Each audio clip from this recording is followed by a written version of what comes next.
Across centuries of spiritual exploration, the figure of Jesus has often been confined to familiar narratives. Yet beneath these well-worn interpretations lies a subtler current that has endured among mystics, contemplatives, and seekers of esoteric wisdom. This current regards Jesus not simply as a preacher of morality or herald of doctrine, but as a revealer of the inner mechanisms by which human consciousness evolves. Early Christian thinkers, such as Clement of Alexandria, suggested that sacred texts intentionally concealed deeper layers of meaning, accessible only through contemplation.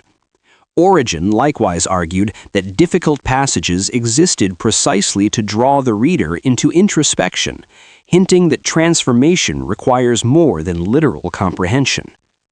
Within this lineage, Jesus' teachings are understood as coded instructions for inner refinement. His parables, vivid yet enigmatic, function as psychological devices rather than moral slogans.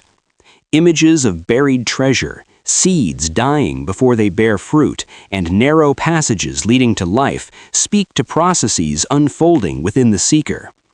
These images resonate with traditions that used metaphor to transmit insights too subtle for direct explanation.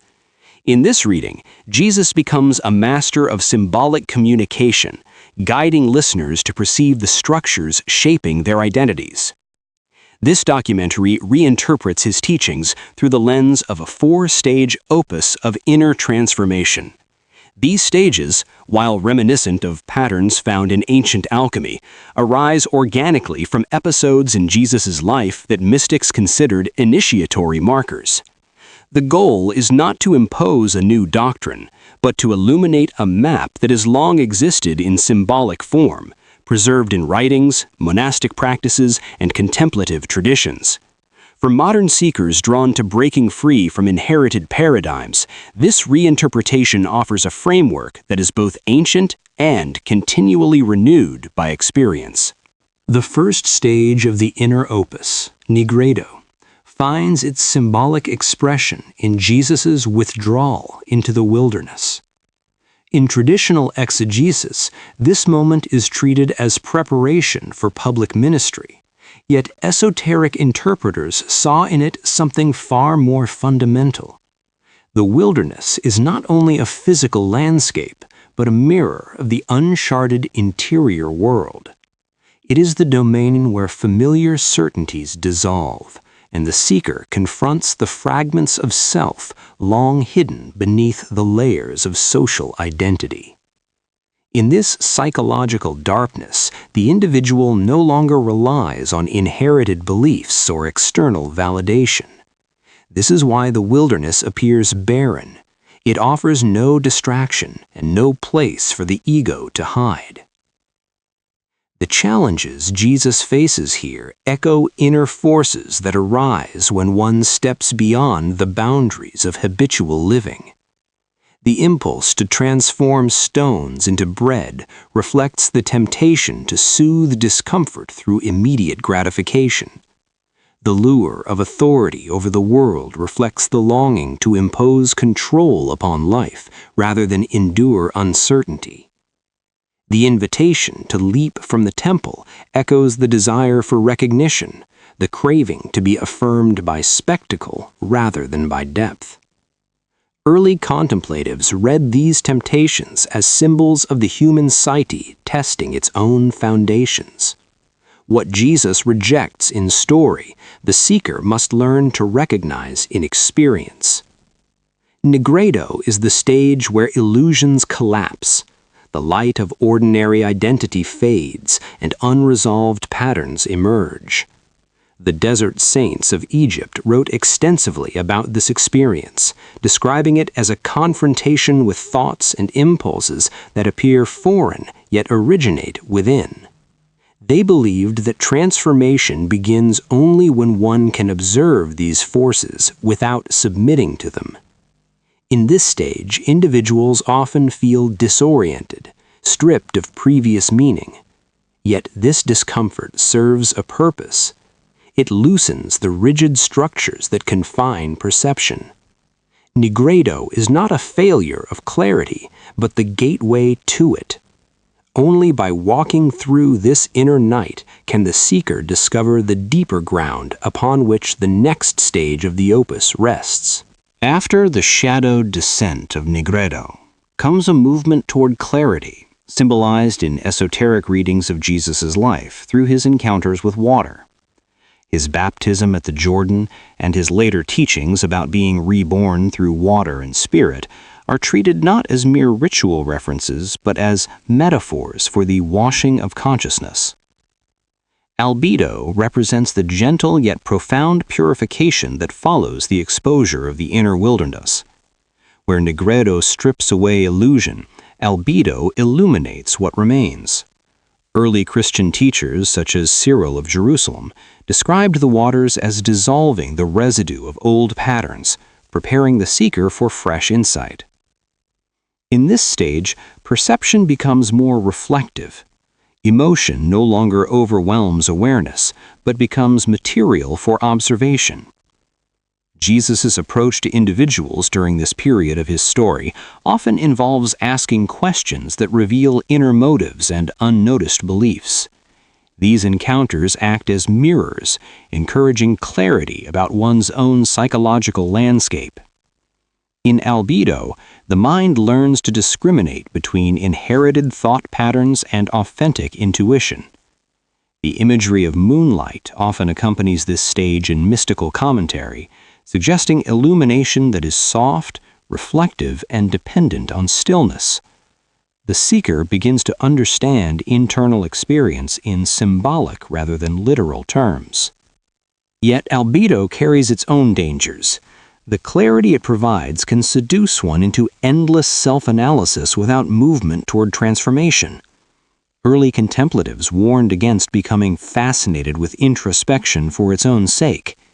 Jesus' teachings echo this caution. He encourages listeners not only to perceive truth, but to live it. The purified waters are meant to flow rather than stagnate. This stage trains the seeker in recognizing inner messages, interpreting dreams, and identifying emotional patterns, but it also demands honesty and responsibility. Insight must translate into practice. With the mind cleansed of immediate distortions, a new capacity emerges, the ability to listen for deeper guidance. This prepares the psyche for the dawning of purpose that defines the next stage of the opus. Citrinitas, the yellowing, marks the subtle yet unmistakable shift from introspective clarity to awakened direction. In the esoteric reading of Jesus' path, this stage is symbolized through episodes where his inner certainty becomes outwardly evident. The narrative of the Transfiguration, for example, has long captivated mystics, not because of its dramatic imagery, but because it represents a moment when illumination moves from potential to embodiment. In Citrinitas, the seeker no longer gathers insight merely to understand the self, but begins to sense how this emerging clarity translates into meaningful action. The dawn-like quality of this stage reflects a growing inner radiance that is steady rather than overwhelming. As Jesus stands upon the mountain with his closest disciples, the scene conveys more than spiritual spectacle. It illustrates the convergence of wisdom that has been forming quietly through contemplation. Figures like Moses and Elijah appear as symbols of integrated lineage and inner authority. For the seeker, this represents the harmonizing of personal history, inherited wisdom, and newfound understanding. In psychological terms, it is the moment when previously conflicting tendencies no longer pull the individual apart, but begin to orient toward a shared center. This center, which mystics identified as the deeper self, becomes the guiding principle for choices, relationships, and creative expression.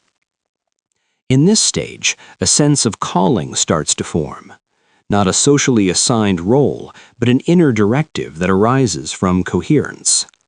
Early Christian thinkers describe this as the heart becoming illumined, a state in which discernment grows precise and impulses aligned with deeper values. Yet Satrinitas is still a transitional phase. The sun has risen but has not yet reached full strength. The seeker may feel inspired but not yet fully stabilized. Moments of clarity alternate with periods of uncertainty, and the task is to remain attentive without grasping for premature certainty. Jesus descends the mountain after this luminous moment, emphasizing that insight must be carried into the ordinary world. This descent symbolizes the integration of vision with practical reality. Satrinitas prepares the seeker for the final stage, where purpose matures into embodied wholeness. Rubedo, the reddening, completes the inner opus with a shift from illumination to embodiment. In the esoteric interpretation of Jesus' journey, this stage is reflected in the sequence of events surrounding his final days, not merely as historical accounts, but as symbolic expressions of inner unification. Where Satrinitas reveals purpose, Rubedo manifests it. This is the point at which insight crystallizes into living presence. The symbolic color red, associated with vitality, fullness, and the completed work, speaks to the emergence of a self no longer divided by inner conflict. Early contemplatives noted that Jesus' calm resolve during this period conveys not resignation but alignment. His actions arise from a depth that no longer wavers between competing impulses or inherited expectations. In this stage, the seeker undergoes an inner death, not of the physical body, but of the fragmented identity shaped by fear, ambition, or cultural conditioning.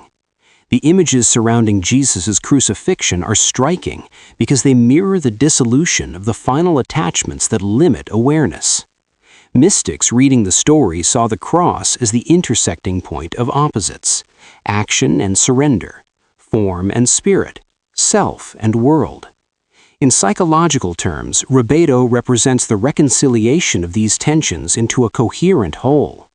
The seeker no longer relates to life through reactivity, but through deliberate presence.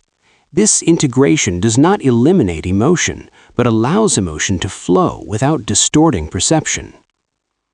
Resurrection, viewed esoterically, signifies the emergence of this unified consciousness. The transformed self does not return to old patterns, just as Jesus appears in unfamiliar ways, recognizable only to those who shift their perception beyond habitual expectations. This truth reflects a truth observed by contemplatives across traditions. The new self cannot be understood through the frameworks that defined the old. Rubedo brings a stability that feels both grounded and spacious. The individual acts with clarity even in uncertainty, and responds to others with compassion shaped by deep understanding rather than obligation. This stage is not an end, but a maturation. The work continues, yet the seeker now moves from a center that remains steady amid change. Rubedo embodies the union of insight and action, illumination and life. It is the flowering of the inner kingdom that Jesus described, not as a distant promise, but as a realized state within the awakened heart. After Rubedo reveals the integrated self, a deeper dynamic becomes visible beneath the narrative of Jesus' final gaze. This dynamic centers on surrender, a principle emphasized repeatedly by early contemplatives who interpreted Jesus' teachings as an interior path rather than a set of external commandments. They observed that before integration stabilizes, the seeker must cross a threshold where familiar structures dissolve entirely. This threshold is symbolized in the story of Jesus entering the quiet of the garden, a place removed from the public sphere.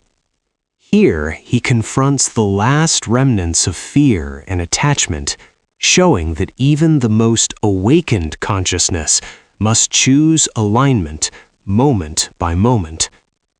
The scene reflects a truth recognized in many mystical traditions. Transformation does not remove struggle, but changes the way the struggle is approached. In this space between intention and realization, the seeker experiences a vulnerability that is essential for maturation. Jesus' stillness in the garden illustrates a willingness to release control without abandoning purpose. This is the paradox at the heart of surrender. One does not give up direction, but relinquishes the illusion that personal force alone can complete the work. Early Christian writers noted that this moment reveals the highest form of inner freedom. It is not passivity, but trust, a recognition that the deeper self carries the process forward when the ego no longer obstructs it. By stepping into uncertainty with clarity rather than resistance, the seeker allows what has been cultivated through nigredo, albedo, citrinitas, and rubido to settle into lasting presence. This threshold phase can feel disorienting because old habits no longer define identity, yet new patterns have not fully taken root.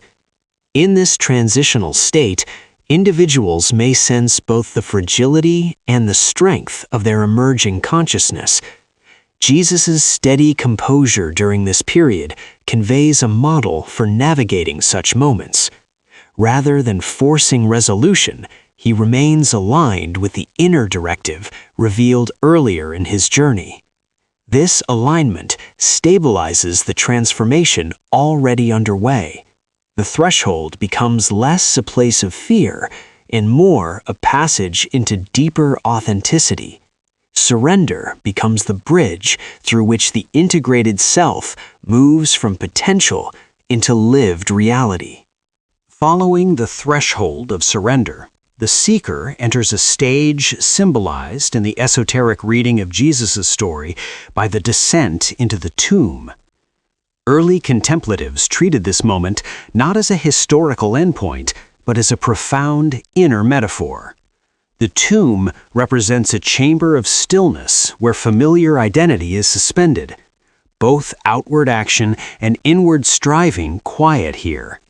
In this silence, the fragmented energies of the past no longer dominate, yet the fully transformed self has not yet emerged. Mystics described this interval as a necessary pause in which the psyche reorganizes itself at a level deeper than conscious effort can reach. It is a place of unknowing that invites trust rather than explanation. During this phase, individuals often encounter a unique kind of emptiness. It is not the darkness of nigredo, but a spacious quiet where the usual internal voices grow faint.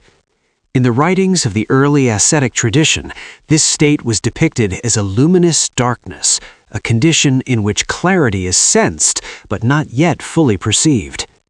Jesus' stillness in the tomb symbolically conveys the suspension of personal will. Nothing is forced, nothing is resisted, and nothing is denied. The work continues below the surface, like a seed resting in the earth. The absence of movement is not stagnation, but gestation, a preparation for emergence. This descent teaches the genuine transformation requires letting the old identity fall away without rushing to replace it. In daily life, this may appear as a phase where previous motivations no longer hold meaning. Activities that once defined one's sense of self feel incomplete or distant. Yet rather than signaling failure, this emptiness indicates that deeper foundations are being laid. Early Christian mystics observed that the quiet of this stage allows the heart to recalibrate around the emerging center. In this silence, perspective shifts naturally. The seeker begins to sense life from a vantage point no longer determined by past wounds or conditioned reflexes. The tomb becomes a sanctuary where the psyche aligns itself with the truth uncovered in earlier stages. The seed of the new self germinates in this hidden space, unseen but steadily taking form. When the moment of emergence arrives, it does so not through effort but through ripening. The silent descent prepares the seeker for the rising that follows, a rising not into spectacle, but into authentic presence. When the seeker rises from the silent chamber of inner stillness, the transformation first reveals itself not through dramatic displays, but through subtle shifts in perception. The esoteric reading of Jesus' emergence from the tomb highlights this quality. In the narratives, he is often unrecognized at first, not because his form has changed beyond recognition, but because those around him continue to perceive through familiar assumptions. This detail fascinated early mystics. They believed it illustrated a psychological truth. The new self cannot be understood with the categories that shaped the old identity. Awakening requires both inner transformation and a renewed way of seeing. In this stage, the seeker encounters life with a sense of calm clarity. Emotional reactions that once dictated behavior now arise without disrupting equilibrium. This shift is not the suppression of emotion, but the deepening of awareness. In writings from the early contemplative tradition, this new light is described as the heart becoming transparent, able to reflect reality without distortion.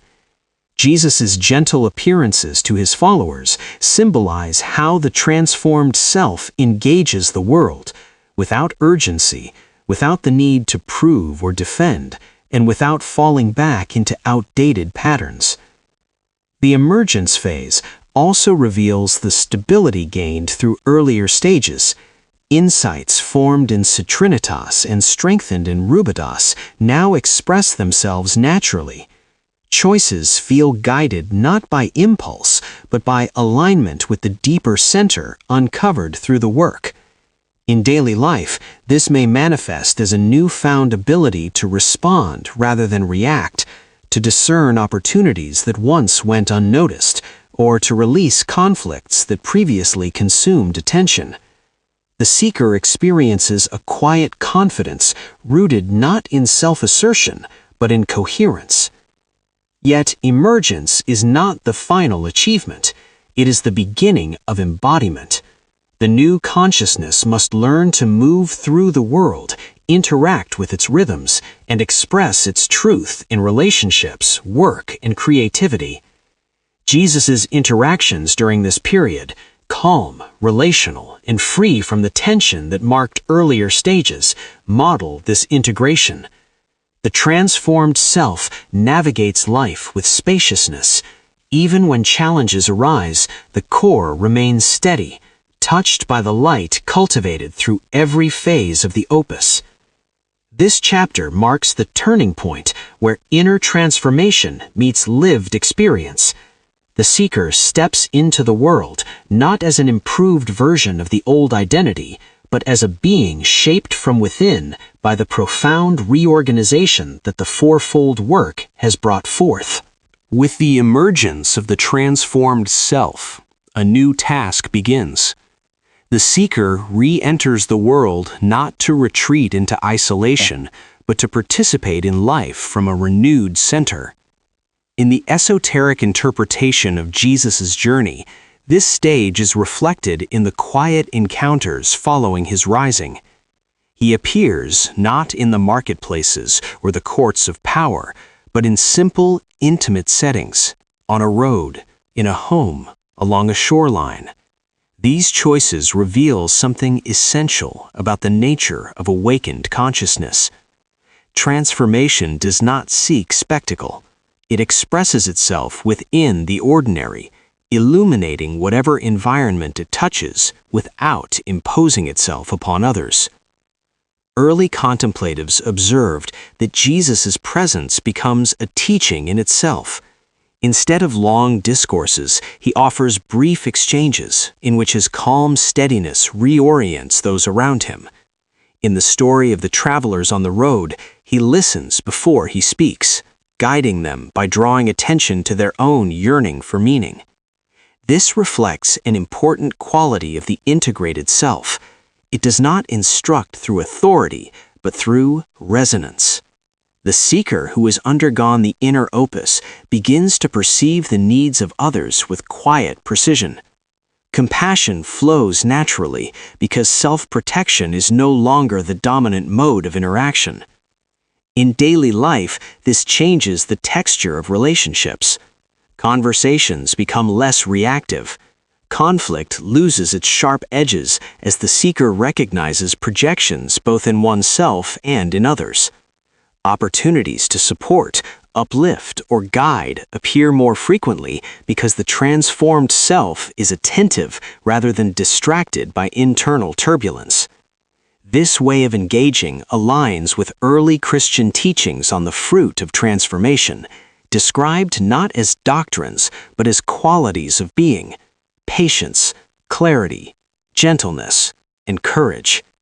These qualities emerge not from discipline alone, but from the stability cultivated in rubedo and strengthened through the quiet of the tomb.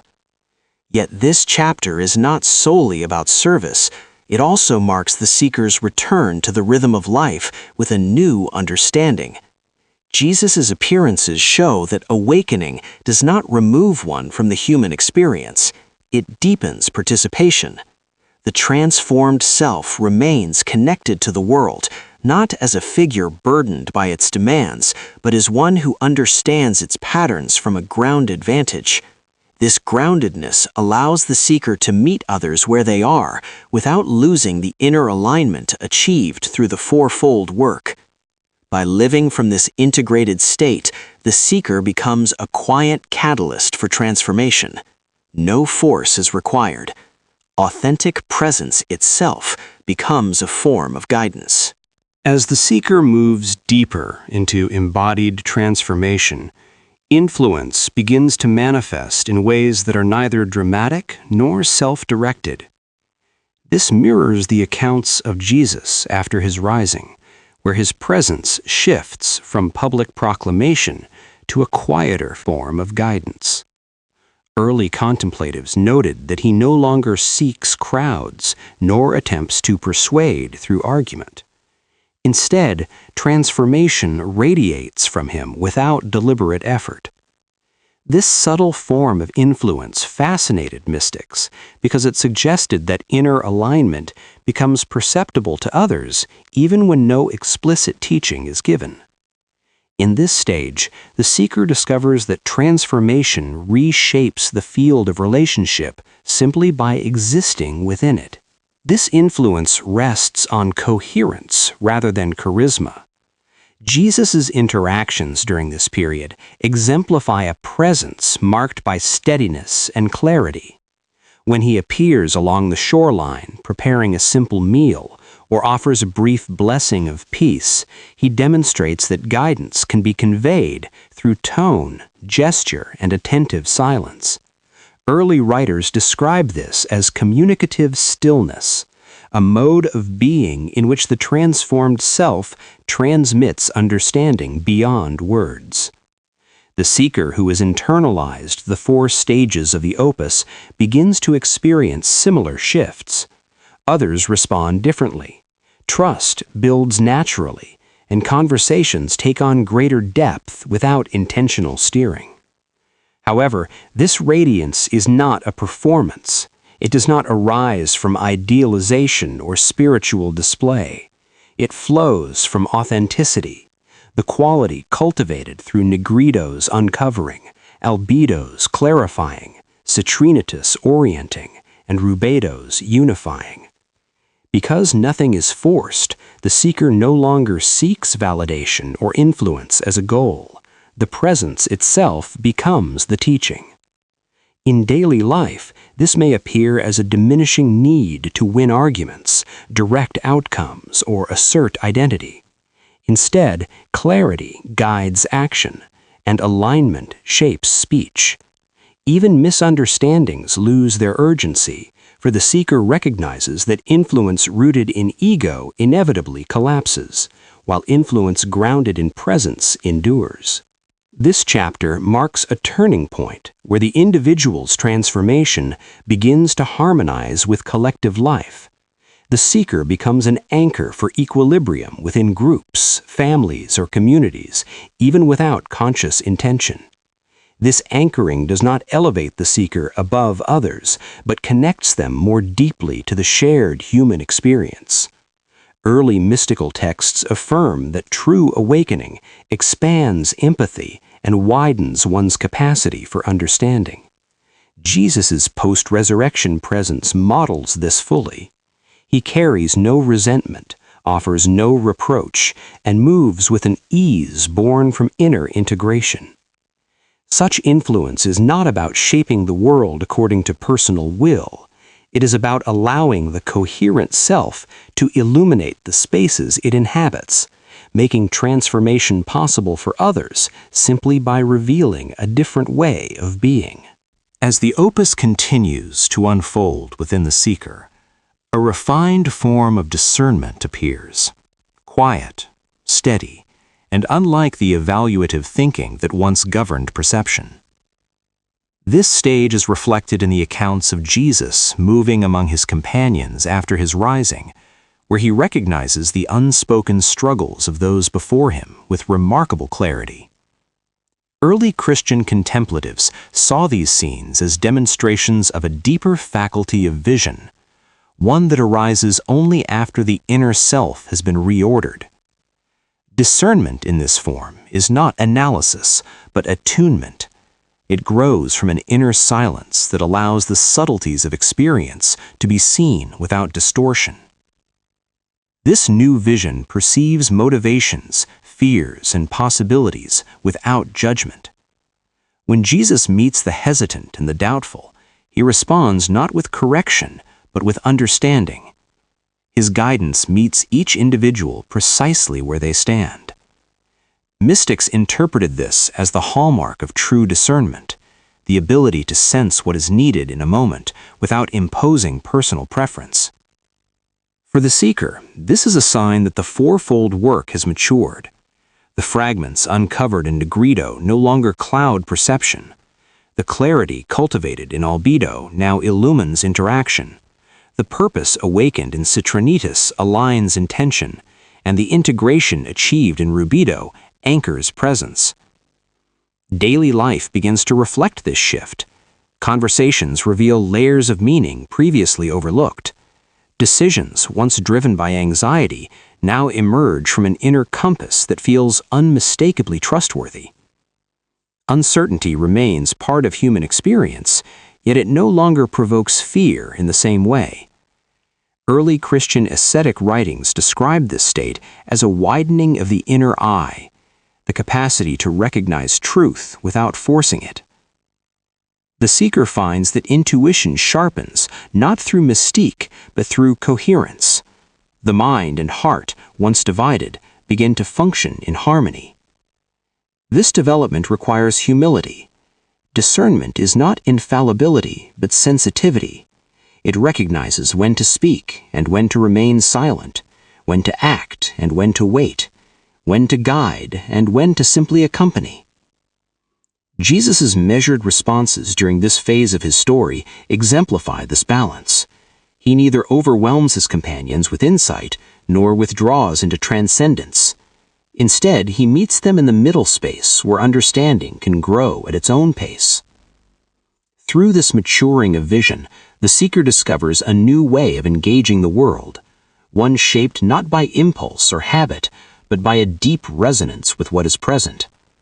This marks another step in the unfolding of the opus, revealing that awakening is not merely an inward achievement, but an expanded capacity to perceive and participate in the lives of others with clarity and compassion. As discernment matures, a corresponding expansion of compassion arises, one that differs profoundly from reactive empathy shaped by sentiment or obligation.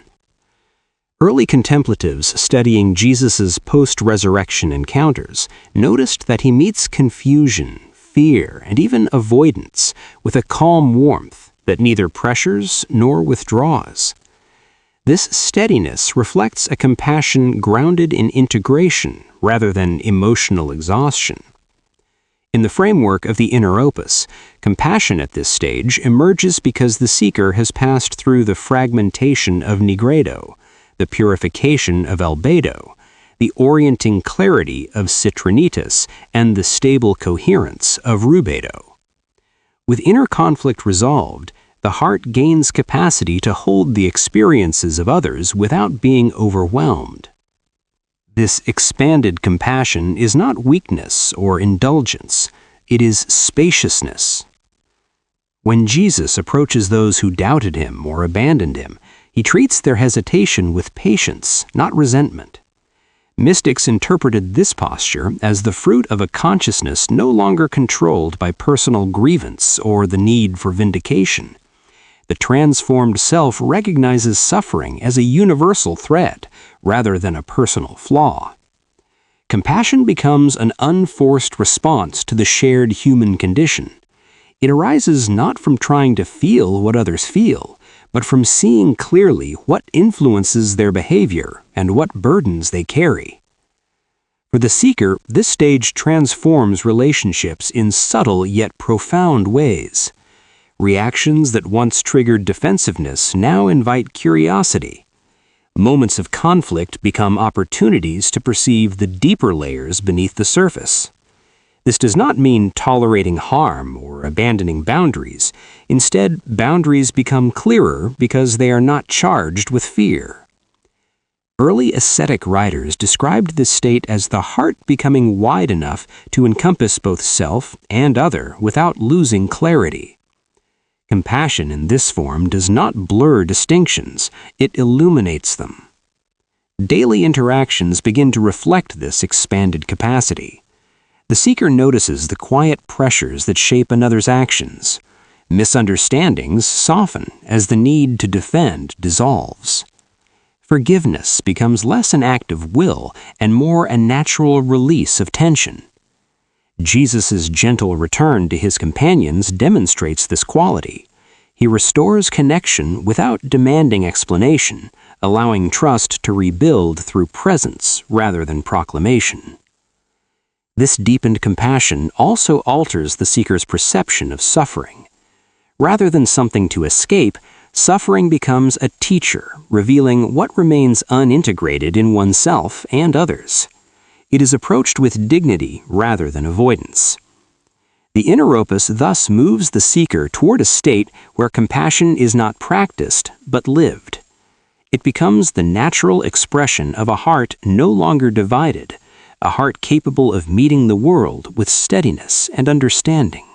As the opus matures, the seeker enters a new kind of authority, one that emerges from alignment rather than assertion.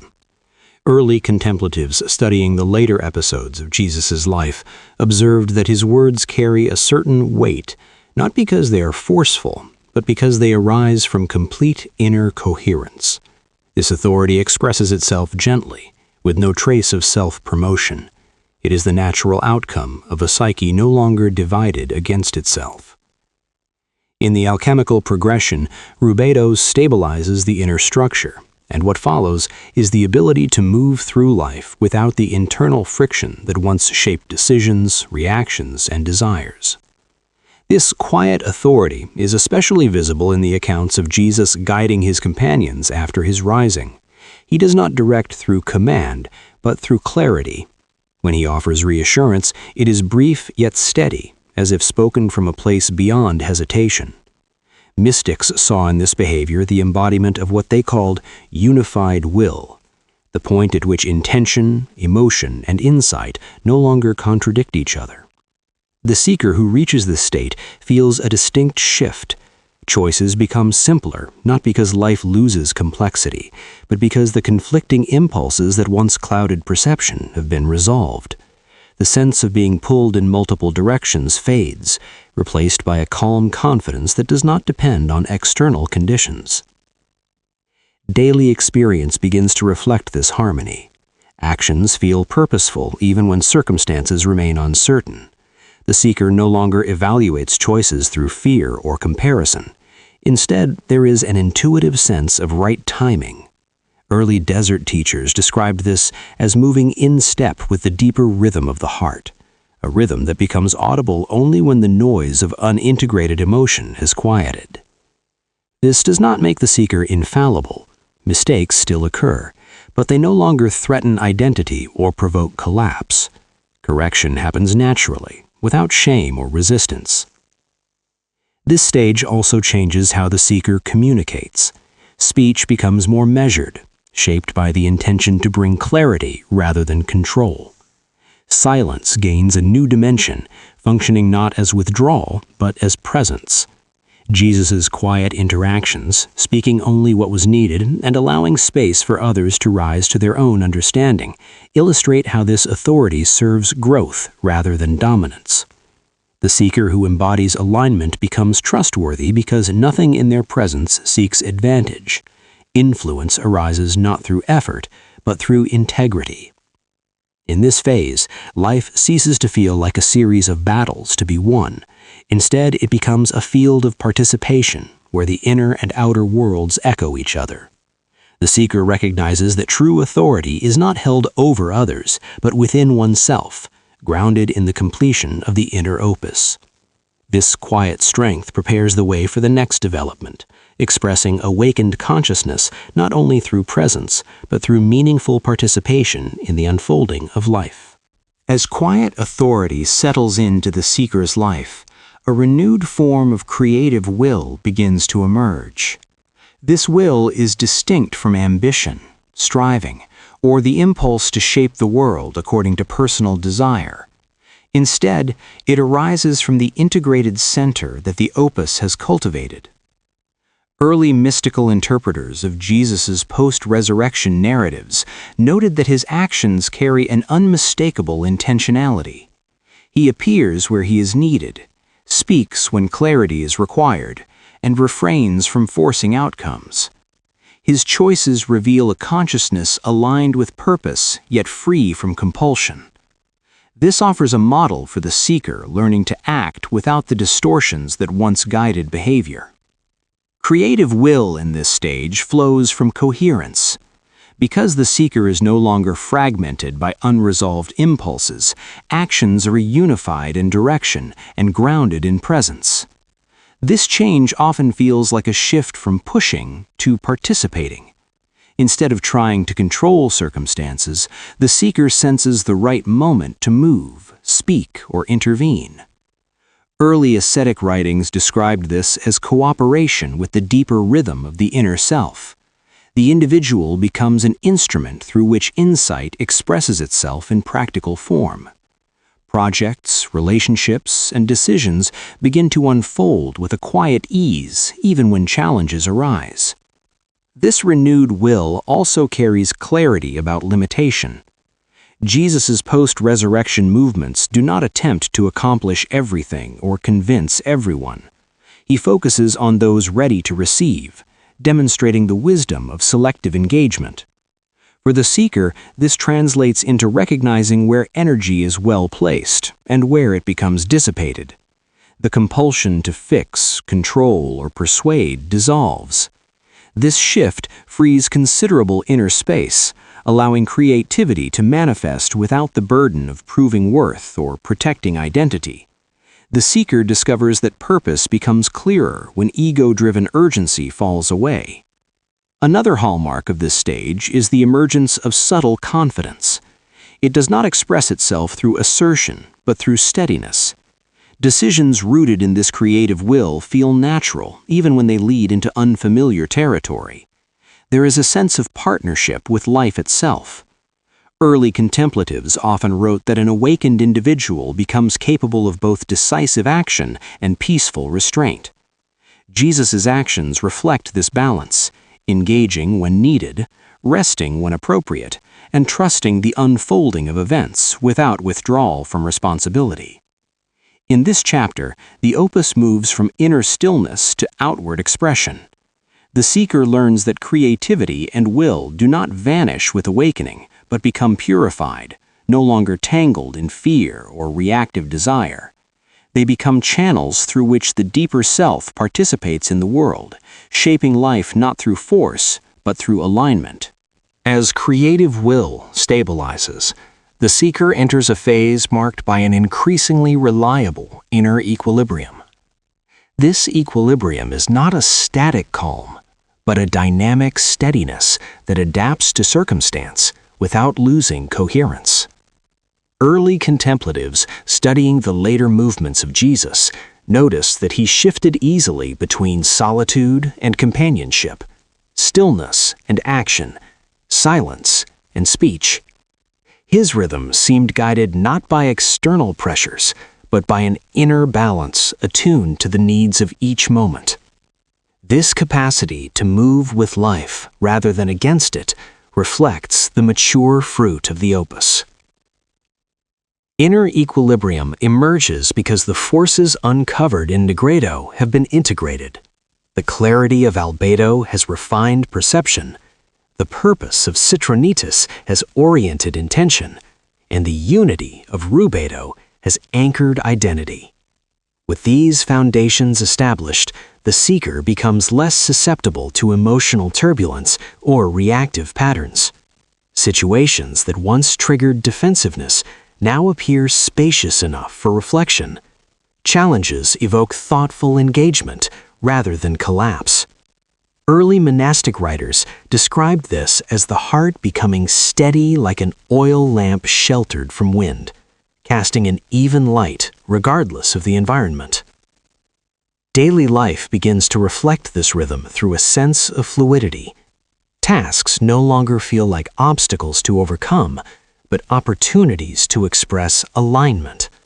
Interactions carry less tension because the seeker does not enter them burdened by hidden expectations. Even the unexpected feels manageable, not because difficulty disappears, but because the center remains intact. Jesus' ability to reassure, guide, or simply accompany his followers during uncertain moments illustrates this equilibrium. His presence brings stability because he embodies it rather than seeks to impose it. This stage also transforms the seeker's relationship to pace. The urgency produced by ego-driven striving dissolves.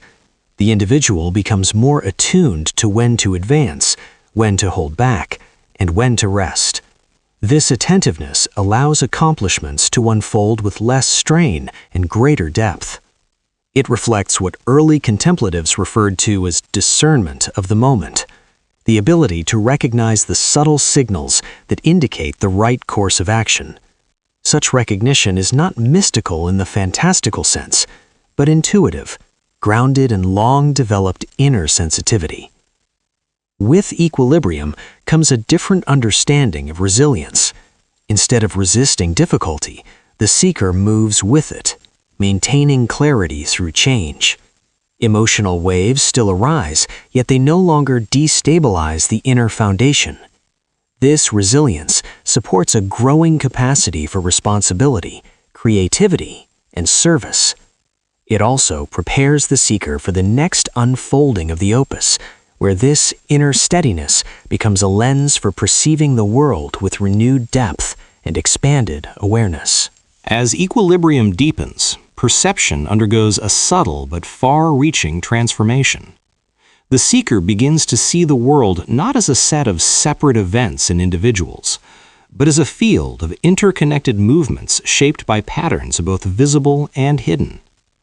Early contemplatives noted that after his rising, Jesus consistently perceives the emotional undercurrents within those around him, the fear behind their silence, the longing behind their questions, the hope beneath their doubt. This way of seeing reflects an expanded awareness that arises naturally when the inner world has been restructured through the fourfold opus. The mind becomes less clouded by projections, and the heart less restricted by old wounds, allowing reality to appear with greater clarity. This expanded vision does not depend on supernatural insight. It arises from the removal of internal noise. When the seeker no longer interprets each situation through defensive habits, perception becomes more accurate and more compassionate. In this state, nuances once overlooked come into focus. The subtle shifts in tone during conversation, the small gestures that reveal unspoken needs, the rhythms of situations unfolding at their own pace. Early ascetic teachers described this as the birth of spiritual intelligence and awareness capable of recognizing truth in its many forms. It is neither analytical nor mystical in the dramatic sense, but reflective, grounded, and receptive. In daily life, this expanded vision alters how the seeker responds to the world. Decisions become more balanced because they arise from understanding rather than assumption. The individual recognizes when conflict is rooted in misunderstanding, when silence signals overwhelm rather than indifference, and when apparent obstacles carry opportunities for growth. This shift brings an unexpected ease. The seeker no longer fights shadows constructed by the mind, but engages with what is genuinely present. Jesus' post-resurrection interactions, marked with patience and precise discernment, illustrate this clarity. He answers not the words spoken, but the need beneath them, demonstrating how expanded vision guides meaningful action. This broader perception also reveals patterns within the seeker's own life. Recurring challenges are understood not as failures, but as invitations to integrate remaining fragments. Emotional reactions, once overwhelming, become signals pointing towards deeper insight. With this understanding, self-correction becomes gentler and more immediate. The seeker no longer needs dramatic upheaval to recognize misalignment. Subtle discomfort is enough to prompt reflection and reorientation. In this chapter, the Opus reveals that awakening is not merely an inner achievement, but a transformation of how one perceives the entire field of experience. The world becomes clearer, relationships more transparent, and decisions more intuitive. Expanded vision prepares the seeker for the next development, learning to participate in this clarified reality with wisdom that bridges inner truth and outer expression.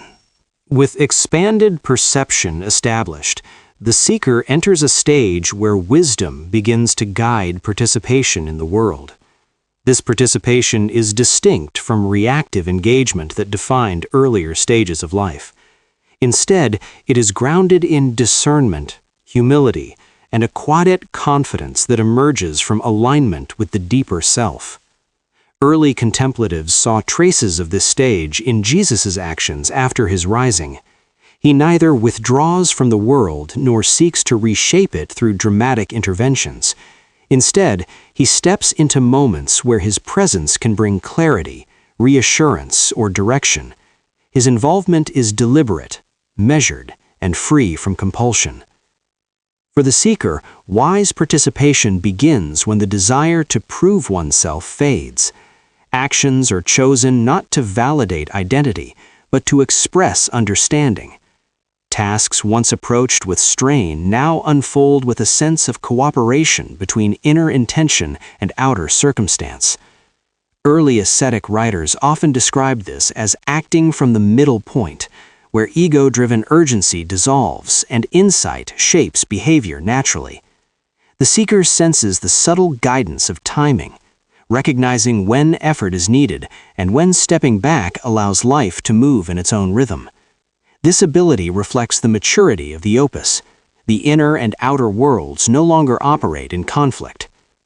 Wise participation also transforms how the seeker engages challenges. Instead of resisting difficulty or seeking escape, the individual approaches it with curiosity and steadiness. The question shifts from, "How do I avoid this?" to, "What is this revealing?" This change mirrors Jesus' patient responses to confusion and fear among his companions. Rather than hurrying them toward understanding, he walks beside them until insight arises naturally. This posture demonstrates that wisdom is relational. It honors the pace of others and recognizes that clarity cannot be forced. In daily life, this stage feels like moving through situations with both openness and groundedness. The seeker becomes more effective in work, relationships, and creative pursuits because actions stem from coherence rather than scattered impulses. Even in moments of uncertainty, the inner compass remains steady. Participation becomes more attuned. Conversations deepen, choices align with purpose, and responses carry a quality of measured strength. The seeker begins to notice that others feel more at ease in their presence, sensing the clarity beneath their interactions. This chapter marks a shift from perceiving wisely to living wisely. The opus matures into a way of being that bridges inner transformation with outer engagement. The seeker becomes a participant in the unfolding of life, neither dominating nor withdrawing, but contributing with intention shaped by clarity, compassion, and humility. As wise participation takes root, the seeker reaches a stage where the boundary between inner life and outer life becomes increasingly fluid. Experiences that once felt disjointed now appear as interconnected movements within a larger pattern. Early contemplatives studying the post-resurrection stories of Jesus noted how he moved with equal ease between solitude and companionship, between moments of quiet reflection and moments of meaningful engagement. This adaptability reflected an inner stability that remained undisturbed by shifting circumstances. The mature seeker begins to embody this same quality, navigating life with a steadiness that does not depend on predictability. In this stage, the world no longer feels like a series of obstacles to overcome or conditions to control. Instead, it becomes a living environment through which the inner work expresses itself. Challenges continue to arise, yet they no longer provoke fragmentation. The seeker relates to them as part of the natural rhythm of life.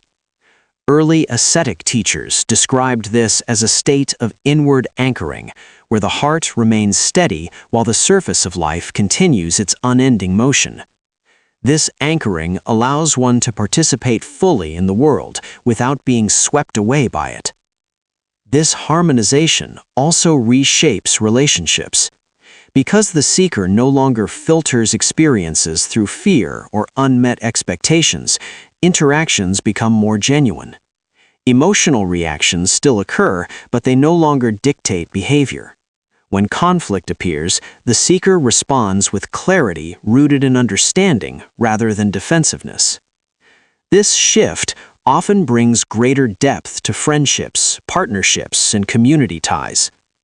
Jesus' calm presence among his companions during moments of uncertainty exemplifies this harmonizing force. His steadiness does not shield them from difficulty, but helps them navigate it with a clearer sense of themselves. Daily life begins to feel less fragmented as well. Activities that once seemed disconnected, work, rest, contemplation, service, now align around a unified center. The seeker no longer compartmentalizes the spiritual and the ordinary. Both become expressions of the same inner orientation. Early contemplative writings often emphasize that the measure of awakening is not retreat from daily life, but the ability to carry inner clarity into every aspect of experience. This stage fulfills that principle. Even mundane tasks become opportunities to embody presence. Harmonization also deepens self-trust. The seeker discovers that guidance arises naturally when the inner world is coherent. Doubt loses its former intensity because it no longer undermines identity. Instead, it becomes a gentle signal, prompting reflection. Jesus' interactions after his rising illustrate this mature stability.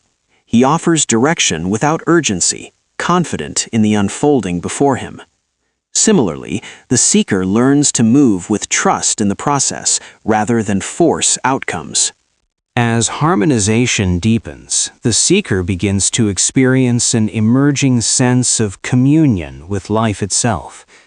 This communion is neither mystical in the dramatic sense, nor dependent on extraordinary experiences.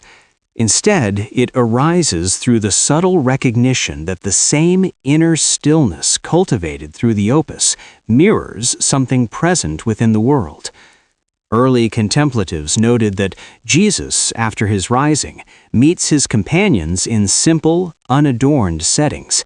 He walks along a roadside, breaks bread at a table, and prepares a meal along a quiet shoreline. These scenes convey that awakening is not an escape from ordinary life, but a profound entry into it. The sacred is revealed not beyond the world, but through one's renewed capacity to perceive it. In this stage, moments once overlooked begin to carry depth. A conversation becomes a window into shared humanity. A quiet morning reveals unexpected clarity. Even challenges acquire a luminous quality, offering insight rather than obstruction. Early monastic writers described this perception as the heart becoming receptive to the subtle presence woven through all things. It is not a belief imposed upon experience, but a recognition that emerges as inner noise diminishes. The seeker senses a quiet correspondence between inner truth and outer reality, as though the world itself participates in the unfolding of the opus. This communion also reshapes the seeker's pace. Life slows internally, even if outer responsibilities remain unchanged. Activities are approached with greater presence. The tendency to rush, escape, or seek distraction fades, replaced with a growing appreciation for the moment at hand. This presence is not passive, but attentive. It enables the seeker to notice nuances that previously passed unnoticed. Jesus' gentle manner in these narratives reflect this contemplative way of being, fully present, responsive, and free from the restlessness that once governed the mind. Relationships, too, shift under this new lens. Interactions feel more spacious, less defined by expectation or habit. The seeker becomes increasingly aware of the sacred potential held within each encounter. Whether speaking with a friend or passing a stranger, there is a subtle recognition of shared essence. Early contemplatives often taught that the measure of awakening is found in how one perceives others. In this stage, perception softens naturally, making room for empathy and understanding without forced effort. This sense of communion also brings a renewed appreciation for simplicity. The seeker discovers that meaning does not require intensity or novelty. It unfolds quietly through ordinary experience. Jesus' presence in humble settings underscores this point. His awakened consciousness sanctifies the moment by meeting it fully. Likewise, the seeker learns that the ordinary holds depth when approached with clarity and openness. In this chapter, the opus reveals that inner transformation is not meant to isolate the seeker from life, but to deepen participation into it. The world becomes more intimate, more meaningful, and more alive. This prepares the ground for the final unfolding, where the seeker's transformation naturally extends beyond personal experience into subtle influence upon the broader human field. With communion, the seeker enters the culminating phase of the opus, where inner transformation begins to radiate into the world through presence alone. This transmission is not deliberate. It arises naturally when the inner structure has been refined through the full cycle of nigredo, albedo, citrinitas, and rubedo. Early contemplatives saw this embodied depth reflected in the final scenes of Jesus' story. His words become fewer, his actions simpler, yet his presence carries unmistakable clarity. Those around him feel steadier, more grounded, not because he instructs forcefully, but because his coherence awakens their own. This stage reveals a profound truth. Transformation is not something the seeker performs, it is something the seeker becomes. Influence shifts from effort to resonance. The individual no longer tries to guide others through argument or persuasion. Instead, alignment speaks for itself. This does not create authority in the conventional sense, but cultivates trust. People gravitate toward steadiness because it reminds them of their own potential for inner order. Early monastic writings often describe awakened individuals as quiet anchors within their communities.